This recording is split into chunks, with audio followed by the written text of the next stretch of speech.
Hi guys, welcome to the channel. In today's video, I'm going to show you how you can hide featured photos on Facebook. So the first step you simply need to do is to open Facebook application.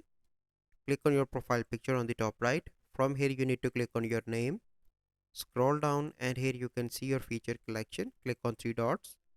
But there is no option to hide. So you simply need to go back. Click on three dots. And here you can see professional mode. Click here. Turn on professional mode.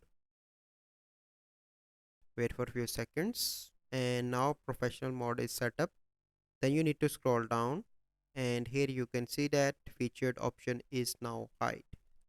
So this is the process. I hope you find this video helpful. If you find this video helpful, must like this video, subscribe to our YouTube channel for future videos. We'll see you in the next video. Thank you. Have a good day.